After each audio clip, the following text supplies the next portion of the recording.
So we're right at 10 o'clock. I see that we still have people joining, and we'll just get rolling, and people can jump in as we go. I just want to welcome everybody here to our second installment of the 43 North Small Business School.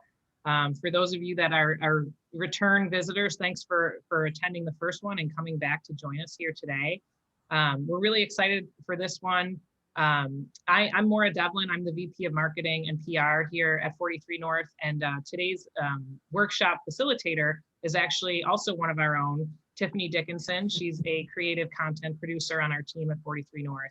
And so we're really excited to bring you this workshop that's going to show you and give you a lot of tips, a lot of basic graphic design tips to really help to elevate your social media and other elements of your content development.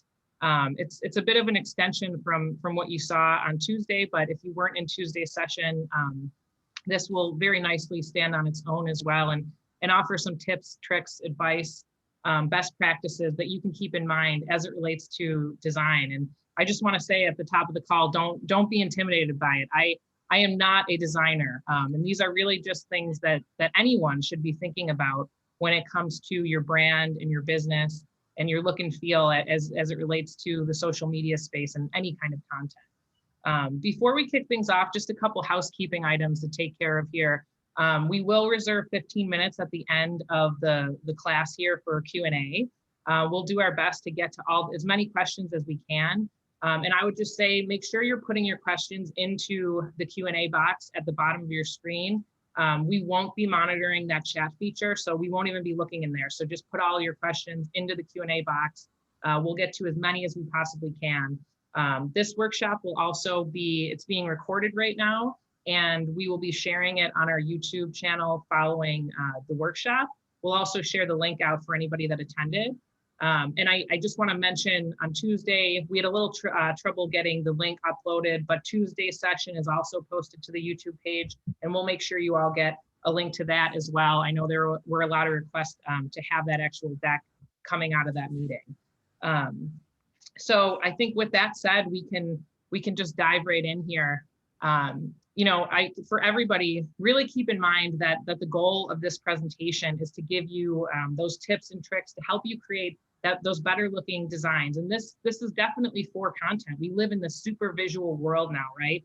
Everybody has, you have your cell phone constantly, how many times a day you're checking it. And so this is specific to the social space, but I think you're also going to find that there are a lot of tips in here that can help you with any pieces of your content, whether that's living on your website, whether it's a postcard or a mailer that you might be sending out, or a flyer that you're developing to hand out to your customer base. There's just a lot of basic and fundamental tips that Tiffani is going to share, and just some things for you to be thinking about, whether you're going to try to tackle design on your own, or if maybe you're hiring a freelancer or an agency or someone to handle it for you. This is something it's good for you to know and keep in the back of your head as they're putting together those designed pieces. And I'll hand it over to our expert in a second, but I did put this in here as kind of a forward, just based on some of the questions I think that we saw coming out of Tuesday's session. It's so relevant and connected, given that social media is all about content. And so, like I said, Tiffani is going to talk through some very kind of elementary level basics in terms of content, social media content. But a couple things that we just want to hit on before we dive right in. The goal really is to always be thinking of how do you create that thumb-stopping content? And what that is when you're scrolling on your phones, I'm trying to show you here, when you're scrolling on your cell phone, what is it that makes you, just as a person, right? Just as a human being, you're just mindlessly scrolling through Instagram. What makes you stop? What makes you want to watch that video or like a post or comment on a post or share a post? That's what you should always be keeping in mind as you're developing your own content for your business. And we had a lot of questions the other day about, well, can someone explain to me, what should I be putting in Instagram? Or I don't have an Instagram handle. Why would I create one for my business? Or what should I put on Facebook? So super, super high level. And you can find a lot more information on this if you just Google it. But, in terms of what kind of content goes within each of these platforms, Instagram is highly, highly visual. It lends itself so nicely to photos that you might post on your feed or stories. It's a great place for you to upload videos and content like that, where you can tell a really nice, short, quick hitting story. And that's a space where we're going to spend a lot of time today. And it's not to say that it's the only platform that you should be using for your business, but we do find it is one of the places and spaces where business owners spend a lot of their time, because it is a really rich territory for you to engage with your audience and get them to engage back with you. Facebook is a space that, you know, people get it. They know how to work in within that platform. It lends itself very nicely to videos or curated content. If you want to post an article, it's easy to link right from the newsfeed there. You know, the algorithm can make it tricky and kind of bury content, and that happens in all the spaces. When it comes to LinkedIn, you know, that's definitely your more professional, your more, you know, job or company focused type news. It's a great place for those of you who, you know, have those B2B targets that you're trying to reach. But keep in mind, you know, maybe your target audience is the B2B space, but those individuals, those folks, they can be found on any of these platforms. Twitter, you know, it's kind of a giant black hole, I say. You know, the content and the posts pass through it so quickly unless they really catch fire. But it is definitely a great resource to be used as a news feed to help you stay informed. You can post anything to it. It doesn't lend itself as nicely to, you know, photos, although they've tried to get better with that. But it's easy to link to blog posts. You can drop GIFs in there, you know, make comments on things or get engaged in a conversation. So just some super basic stuff on that. The next idea here is to just know your audience. I know Ashley talked a lot about this the other day. I can't reinforce this enough. As you think about what you're going to post for your business, you know, in your social media feeds, you want to have a really good handle on who you're talking to, right? Because if you have a 60-year-old customer versus a 20-year-old customer, they might think and feel and act differently. And so you're going to want to feed them different messages. Loosen up, you know, show your personality within your social media feeds, right? I think a long time ago, when I first started in marketing, there was all this, you know, it was very much like, okay, if I'm a business, I need to have process in place, and what should I say? And it needs to be a perfect message. I think in today's world, we have a lot of freedom to kind of be ourselves, even if you are a brand or a business. You want to be careful about what you say, but you also should be able to be a little more casual, especially in spaces like Instagram. Just keep in mind, you're having a conversation. The other day, we talked a lot about hashtags, and I wanted to just make a point here. As you're looking for hashtags to add to your content, try to focus on those niche hashtags. And really, you know, what I mean by that is you want to look for those ones that maybe aren't quite as widely followed, because you're going to find that they have a more passionate audience, or an audience that might be more willing to engage with your content. So just a quick example here. If I'm going to post something, you know, about the upcoming Bills game, I'm probably going to post hashtag Bills Mafia instead of hashtag football, or maybe I'll use both of them. But I know that if it's a post to try to rally the Bills fans, I'm going to get more engagement by those people that follow the Bills Mafia hashtag. Keep in mind, it is not a perfect science. I cannot stress this enough. I know Tiffani will say it too. You need to test and learn. Just feel comfortable jumping in there. Just, if you haven't done it yet, just dive in and start posting pictures. See what works. See what people respond to and what resonates with them, what gets them to share things. And then just repeat that with the content that you continue to post. And I always say this, you know, we all consume this types of media every single day. A lot of us, you know, we just in our personal lives, we go on Facebook or Instagram how many times a day. So as you're diving into this or trying to delve deeper into the space, think about what makes you stop and read something. Think about what gets you to just, you know, get that thumb stopping and focus on it or click on it and want to know more. So with that, I will shut up here. I will hand it over to Tiffani, who has some really great content for everybody here. And just again, for anybody that joined, I know we had a lot of people join a little later. Drop your questions into the Q&A box. We'll try to get to as many as we can at the end of the session. Thanks, Maura. So for this, we're just going to start with some general design tips and things to look out for when you're creating graphics. Then from there, we'll talk about some resources available to you. And then we'll get into more specifics of posting to social and things like that Maura had mentioned. So our first tip is just to keep it simple. It's the number one and most important design tip, and yet it's the one that people forget the most. You know, you just want your graphic to be visually appealing, not overwhelming. It should really just be the key points, and it's okay if there's white space. You can get your point across without overloading your graphics and, you know, saying too much. The next thing is to just be mindful of colors. You want to maintain a strong contrast between your text and your backgrounds. Really make sure that things are popping. High contrast will make your graphics more legible. Colors that are easy to look at are going to fair weather. Neon and bright colors, yes, they're eye-catching, but they don't really leave you with a good feeling. So a typical brand palette is approximately 5 colors. So we really try to stick to those. And if you don't have a color palette, there's tons of free resources that you can use. My favorite are these two listed here, coolers.co and then Canva's colored palette generator. They're two of my favorites. They're really user friendly and they really help you to get that starting point if you don't already have it. The next one is just to optimize readability. So this is making sure that everything is really legible that you're putting out. Just like we saw on the last slide, how contrasting colors make the text pop, it also applies when you're putting it over a photo. If the photo isn't dark or light enough, then you can try using a transparent background behind the text to really make it stand out.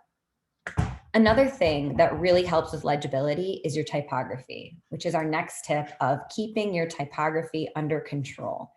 This is something that you can easily get carried away with. You really shouldn't need more than 3 fonts. And if you're going to use one of those novelty script fonts, kind of like that Pacifico one, you really want a classic legible one to pair with it to really complement each other. Font pairings also play into our next tip, which is visual hierarchy. So this may seem common sense, but this is just the way that you organize your graphics, and it indicates how important each element that you're displaying is. The 4 basic things to consider are the scale, the contrast, the direction, and the position. So obviously with scale, the largest element is going to be noticed first. With contrast, the darker, bolder fonts or colors, those are really going to stand out on a page or a graphic. For direction, typically if you have things aligned a certain way, anything that's turned or off center or something like that is really going to stand out. Position may not be as obvious, but it actually is just the natural way of looking at a page. You read left to right, top to bottom. So that's just where your eye is going to go naturally. So if things are laid out that way, it will, give visual importance to those elements. The last quick design tip is always use white space. And white space doesn't necessarily mean literally white. It just means space things out, give it some room to breathe, make sure that things aren't on top of each other and it's not overcrowded. And this goes really hand in hand with a lot of the tips I mentioned, especially keeping it simple. So now that you kind of have some basic design tips and just things to look out for when you're creating graphics or when you see other graphics, this is an example of what not to do.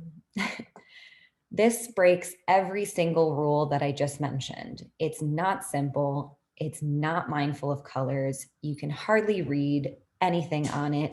There's so many fonts, they're all over the place. It doesn't breathe at all. This is really just, not good for the eye to look at.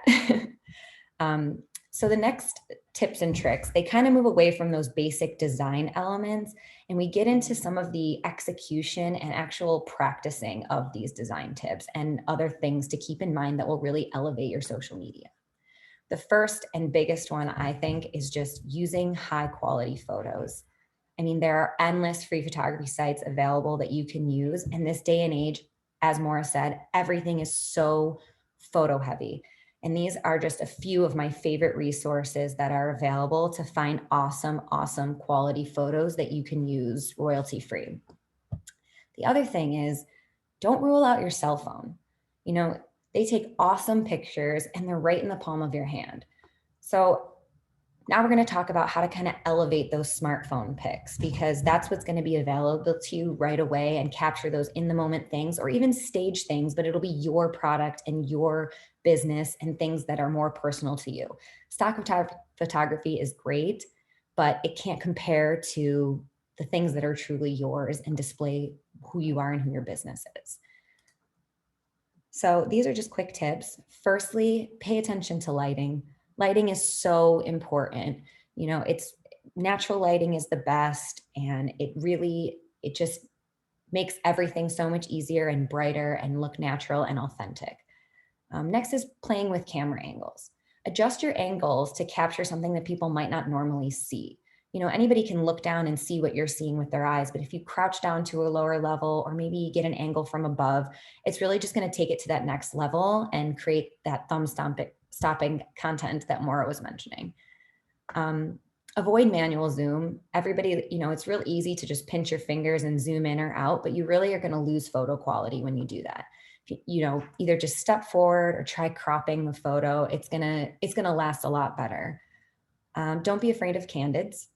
So these kind of give a really authentic, genuine feel to your business, and people don't want to see the same thing every day. So it kind of just puts a person behind the business.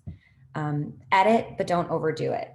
Editing is something that there's so many tools and resources available in your phone, in apps, and everywhere, that it's really easy to just get carried away with it. And the last tip is just use the features built right into your phone. There are so many amazing features and editing capabilities and just different fun things that you can use right at the tip of your fingers. A few of my favorites that I like are time lapse. A time lapse, you set it up, make sure it's stable, steady, and just show your process, show a transformation. You open your camera and you have all these options right down here, and it's super simple, and you just let it go and it creates a video for you. What could be easier than that? Portrait mode, I'm sure everybody knows what portrait mode is, but if you don't, you should. This makes all your products, images, everything just look like super professional quality with a blurred background. And there's even all these different lighting options for you to choose from to really even take it to that next level. Another one of my favorites is live photo editing. And now this is available on Android too. This is not just all iPhone stuff. I think they're called motion photos on an Android, not live photo, but it's the same idea. It captures some essentially video or frames before and after your actual photo. And when you go into edit and you hit your little edit and live photo, you can actually pick which of these keyframes looks best. So if somebody's eyes are closed, or maybe your hand moved a little bit when you were taking the photo and the keyframe is blurry, you can just pick a different one that's nice and clear and ready to use without having to do the whole thing over again. Another really good tip is to just save time with design app templates. There's tons of free layout and design applications that are available. So what this means, it's more like software that will help you create layouts. And then within those softwares, there's pre-designed templates. So any of the examples on the right, you could use and swap out the text, add your logo, super, super easy. And they're not just for print materials, they're for social too, which is great because these templates help make sure that you're using the correct size for all your mediums, whether you're printing it out, whether you're posting to Facebook versus Instagram or LinkedIn, etc. So it's a really, really nice tool, and it's a really great starting point. And honestly, it's kind of looking at these, you can see that they really do follow a lot of those initial design rules that I talked about. So if yours doesn't look, somewhat like them, then maybe you're breaking a couple of those rules and you might want to kind of rethink your design. Some of my favorite best free design tools that I even use all the time are Canva, Trello, and Bannersnack. They work on desktops, laptops, smartphones, tablets, everything. And they basically, you can choose from a lot of different layouts, and they provide you with all sorts of elements, graphic elements, icons, things like that. You can add your own text, you can change it. You can see here how they have examples of different color palettes. You can add your own color palette. I mean, the possibilities are endless with these resources, and they easily download and share, and all the things that you need to just really be super successful. But one of the best free design tools is already in your hands, most likely. It's Instagram. It is so user-friendly. The app was built with you in mind, and you can get super creative and really drive interactions and just elevate your posts right in Instagram. So now we're just going to go through some basic features of Instagram on how to post and what sort of those engaging enhancements are available right in the app. First, we're just going to start off basics with your profile information. A lot of you might already know this, but the apps are constantly updating and changing. So this, I guess, is just a refresher. But if not, if it is your first time, then this is what you need to know. So at the bottom, when you open Instagram, you'll have all these options here. Just real quick, your feed, searching. Reels is actually a new thing, and it's kind of like TikTok. They're those short videos. They're a lot of fun, but a little more high level, I would say. This shopping is another brand new feature. You can actually purchase products right through Instagram now. That was never available before. So, if you are maybe at a higher level with Instagram and you have a professional account, you can add your products right in there and promote it and have people purchase right through there, which is a really, really great thing to maybe even strive for if you're just starting out. For this demonstration, though, we're going to go just right to, this is your account profile, your profile page. When you hit that, you're going to come to this page here.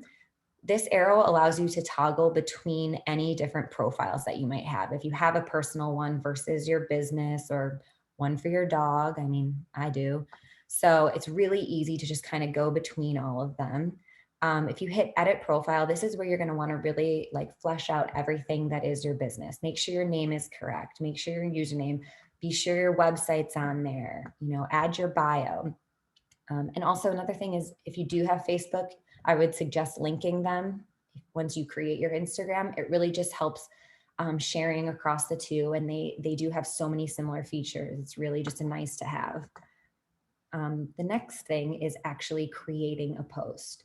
Again, a lot of you might know this already, but we're just going to go through it quickly for those who might not. So we're going to start on our profile page, just like we were before. And when you hit this plus button, it's going to bring up a bunch of options for you to create things. So now you'll see these match what was kind of at the bottom of the previous slide.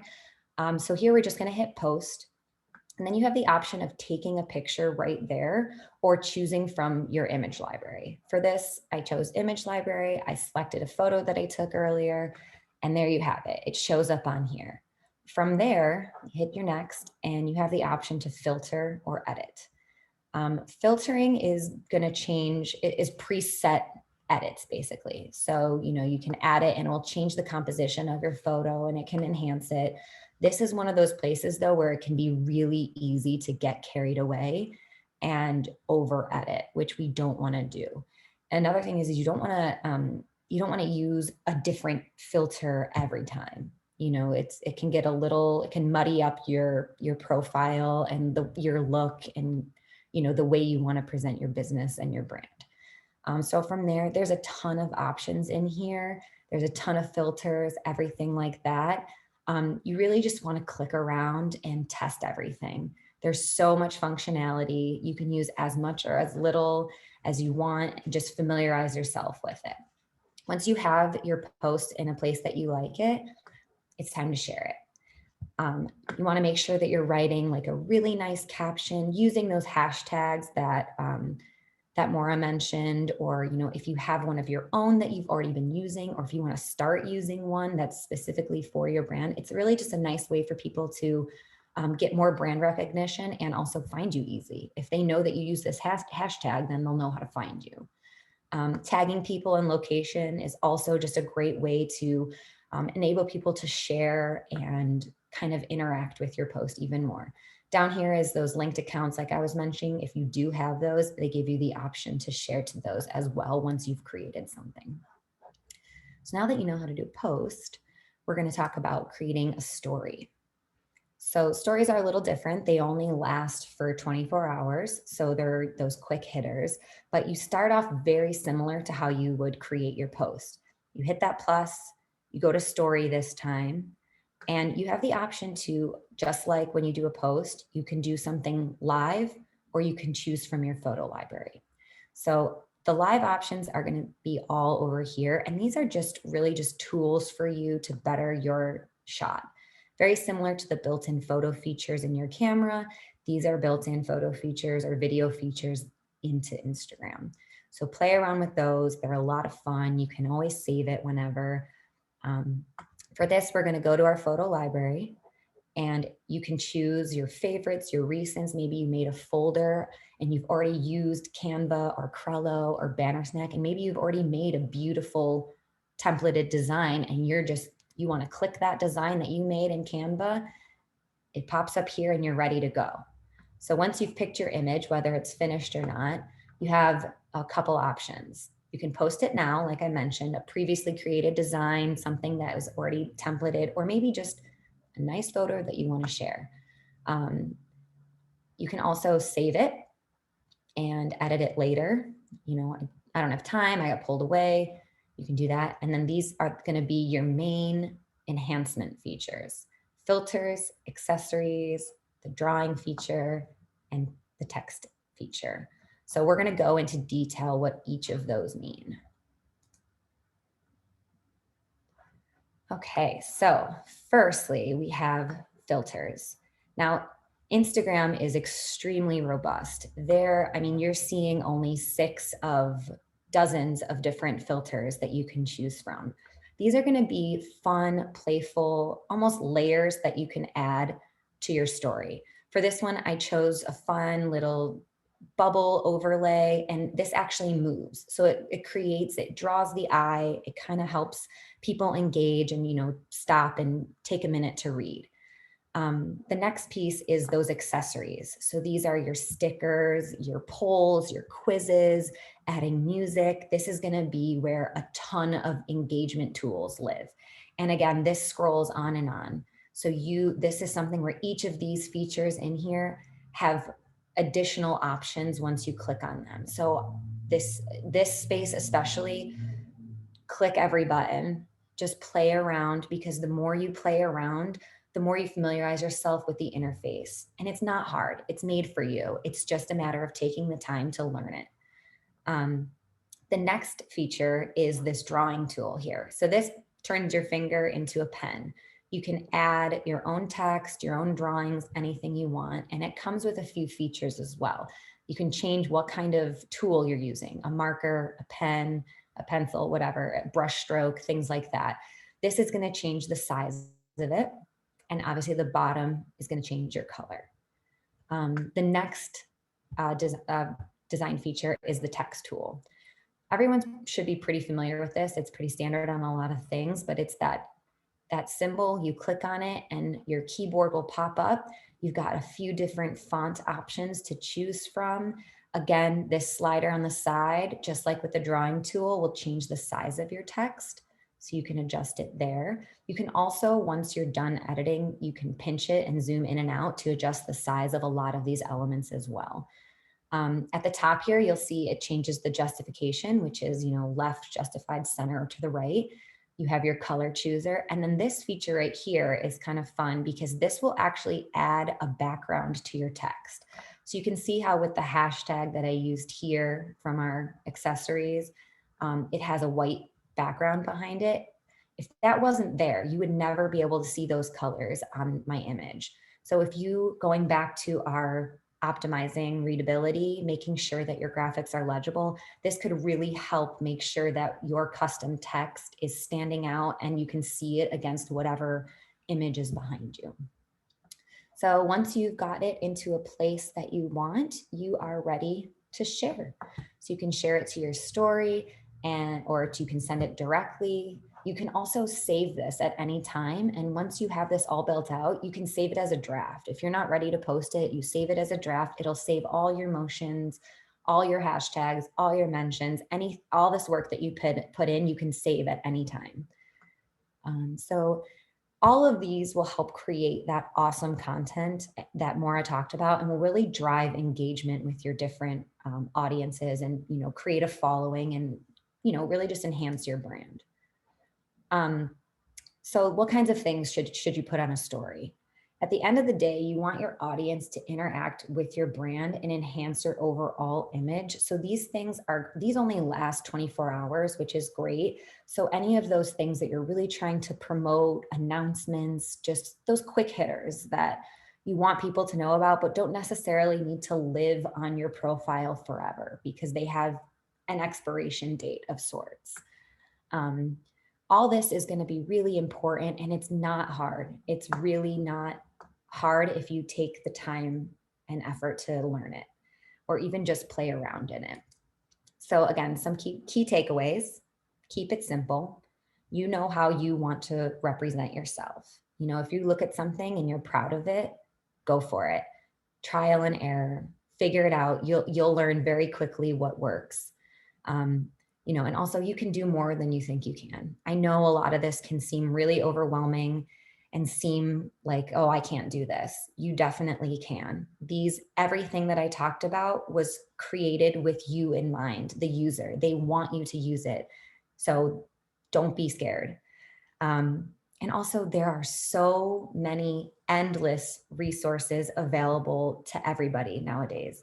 If you need a tutorial, if you even this session that we're having is going to be available online. So if you need to find any information that you want, you just have to make the effort to search and use them. They're there for you. Yeah, and I would just add to this too that, and this might sound kind of funny, but if you need somebody to sit down with you and take you through this, I would tap your favorite teenager or 20 something. Keep in mind, these are a group of people. They're social media natives. They were kind of born into this, and it's very second nature to them. And so, it might sound funny, but I know a lot of people who have really learned the ropes from their children or nieces and nephews. And these are people that are getting thousands of likes and shares on just photos of themselves. So think about the power of that as it relates to your business. And I would go enlist one to help you out. And, I also can't stress enough, the PR side of me will tell you to also be mindful and be careful of what you post, and be guarded about who you kind of give the keys to the car to. If you're a small business and you hire a summer intern and they're going to manage your social media, just be really careful. Make sure they understand what you want posted, the tone of voice that you want to use, things that you want to say or don't want to say or don't want to post, right? Because those things can quickly become a killer for your business. So with that, I think, Tiff, we're ready to take some questions. Yeah, this is a good. Oh yeah, this is basically just resources that I mentioned throughout this presentation. Some of those stock photography sites, all those design resources that I mentioned, and then a few additional just well-known websites that put out a ton of content, and not just blogs, but even tutorials, and they're all free, which is really, really great. And even Canva, which I know I mentioned before, it has so many more options than just templates. I mean, you can create a menu in there and have it printed. There's a whole design school that's in there that teaches you the different things that you need. There's a whole marketing, blog writing, anything that you can think of. It just goes back to that idea that there are so many resources available to you. Yeah, and just to add to that, I mean, some of these tutorials and education sites or resources that are listed, these are things that, I subscribe to a lot of these places. They send out daily or weekly newsletters that give you tips and tricks and best practices. Social media changes so quickly. Even, for some of you, you might even have an outdated version of Instagram, of the app, so it won't update till you update that app. So keep in mind, if some of this looks and feels different in your phone, you might just need to update. And these are great resources to point to that and tell you when there were changes made to different apps that you're using. These are all really free resources, and I just can't stress enough, if you're going to apply this to your business, those are great things. Sign up for those emails, follow them on Instagram, see what they post.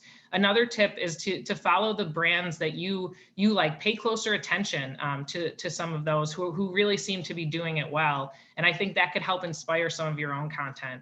And a lot of you probably already know this, but in case you don't, Facebook, Google, they all offer trainings, free trainings, to help you understand how to, use their platforms and apply it to your business.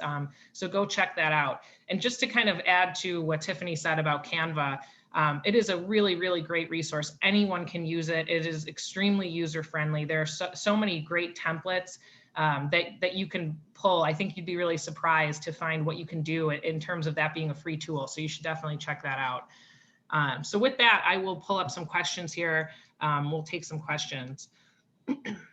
So Tiffany, someone wants to know, would you ever use black and white photos? Oh yeah. Yeah, you can use black and white photos, especially, I mean, it's also something that if that's what you decide you only want to use, you can go that route. Or if it's just something where you do a feature Friday and every Friday it's those things are black and white, or sometimes it might just be the best route if you have a particular photo that has better contrast that way, or if you really want your text to stand out on it and you know that by turning it black and white it will just really elevate that contrast and be really dynamic. Another question that we had, do you have to have your own photos to create a database to pull from? No, no, all of those free, the ones that are listed right here, these photo sites, you simply just go to them and download them, and you can create your own resource library, or just search for what you're looking for, and then you can either have them on your computer or even your phone. And then again, in Canva or Trello or one of those kind of layout apps, they actually provide a whole library for you, along with the option to upload your own photos and images and things like that. Yeah, and for anybody that might be a beginner and just learning how to use Instagram, when we refer to the library, the photo library is actually what's on your phone. So it's the photos that you're taking, or to Tiffany's point, what maybe you're developing in another app and saving there. And so that's synced up with your phone when you go into Instagram. I've seen a few questions about that. So yes, sorry. um, someone wants to know, how do you know which hashtags to use? Is there a place that you can look up hashtags? Yeah, so again, and this will come from just playing around in the apps and stuff, but there's always going to be a trending search area. So if you hit that search icon, that magnifying glass, you're going to find all the top things, the top posts, the top hashtags, things that are, deemed trending. So from there, you can really just pull from that. Or it's kind of like Maura said too, if you have a favorite brand or even a competitor and you see kind of what they're doing and they're doing it well, it's okay to do what they're doing. There's a reason that they're doing well. So you can kind of, there's lots of ways to find the right thing to use, and it's okay to use more than one hashtag. I mean, you'll see there's people who go a little overboard, but it's all relative. Another question is, can you design or create highlights when you haven't made any stories? I believe so, because there's a whole separate option where there is, because I think if we go back to, let me see if I can quickly get to it. Yes, right here. So when you have these options, even if you've never done anything else, you can create a story highlight. And what that will do is, I'm not sure if I have a screenshot of it, but once you create those story highlights, they'll be up here, there'll be little circles and there'll be little icons that will kind of be like a pinned post. So this is like a curated story that you really like, or that you're really proud of, or that you want to always have living there. Or maybe it's, features certain products or a certain aspect of your business that can always live there. And it's basically your story that normally disappears in 24 hours can live on your page forever. Another question, should all photos have text within it? For instance, if I'm a bakery owner and I post a picture of wedding cakes, do they or should they have hashtags or text added to them? I mean, I think when you're starting out, it's a really easy way to just sort of, take it to the next level. But honestly, everybody knows that food pics are incredible and they really speak for themselves. So sometimes, a photo speaks 1,000 words. The problem Yeah. is it might not get as much engagement or interaction, because, as we know, all of these apps run off algorithms. So if you're not putting in anything with it, then it's really only going to reach the people who follow you. Yeah, I mean, I think it's a great point about a picture's worth 1,000 words, right? And so for food, it might be one of the few spaces where it's Yeah. different, or art or something like that, because you can usually get some kind of a response from people just by looking at the photo. But I think there's also, there's definitely a best practice in terms of utilizing captions with the content that you create. And so, oftentimes if you have a shorter kind of clever caption to go with your photo, It will help to drive engagement versus maybe you have more to say and it's a longer explanation. This lives in your newsfeed, of course, that you post, and you can say, you know, for more details, go to the link in the bio or read my blog. Maybe you just kind of tease a blog post and go read the link in the bio. So there are definitely ways to play with that. And again, you know, you can, a lot of times you can just really easily Google this to find resources and people talking about things that have worked for them. I think you'd be surprised at how much information you'd find. But if you don't have something to say to add to it, don't let that deter you from posting. I would still post, and maybe you pick a day where you know, post all the cakes that you made that week or something like that. Next question here. Let's see. I think you kind of answered this, Tiffani, but in case not, how do you add text to a photo on Instagram? So this is not specific to stories, but if you're going to post in the feed, is there a way to add text? I don't think so, no. It's specifically a story feature. So I think that draws a good thing to talk about is the difference between posts and stories.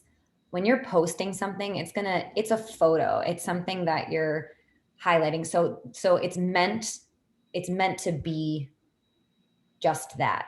A lot of people, if you see that in their feed and they have text and graphics in their feed in a post, it was probably created elsewhere and then posted as a single image. So I don't. Yeah, no, I think that gets to it. Is there a link? Is the link in bio different than your actual bio? You know, can you explain when you hear or see people say, go to the link in bio for more information, can you explain the differences there? Yeah, so when people say link in bio, it just means that they've added a link to whatever they're promoting in their bio, because you can only put links on Instagram if you have over 10,000 followers.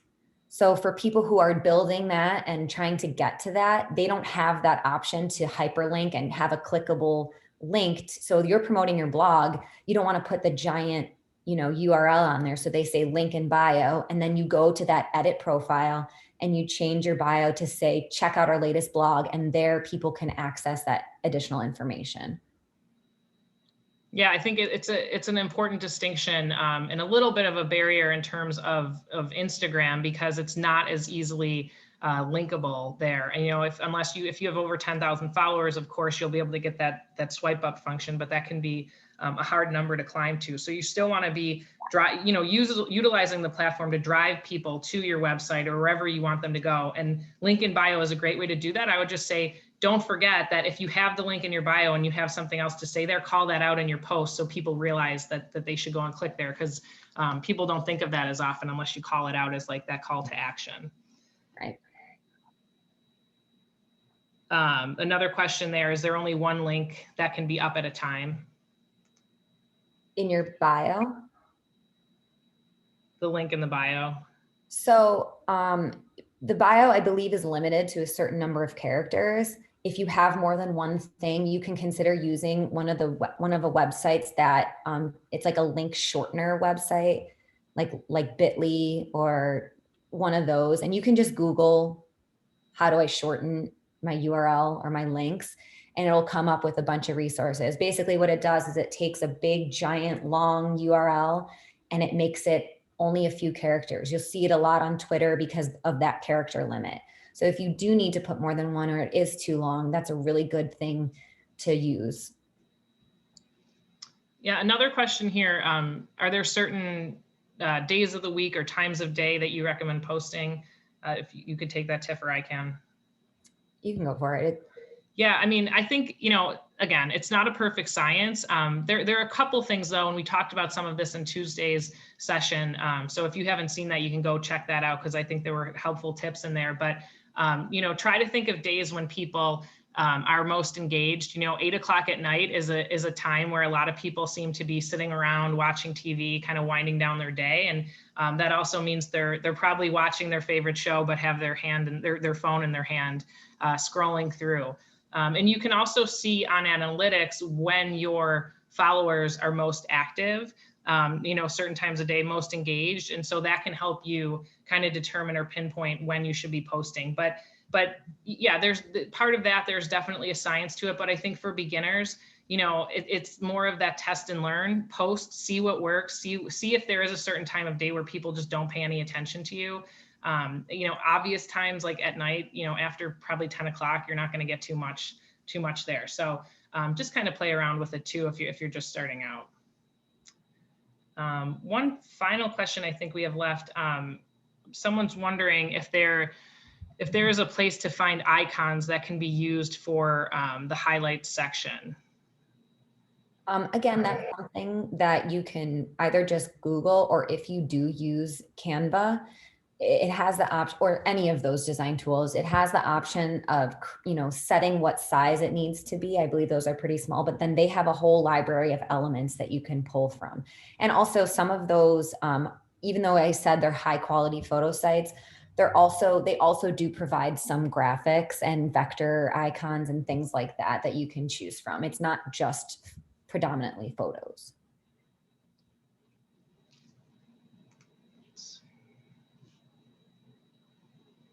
One more question came in. Is there a different strategy for B2C or B2B targeting that should be considered?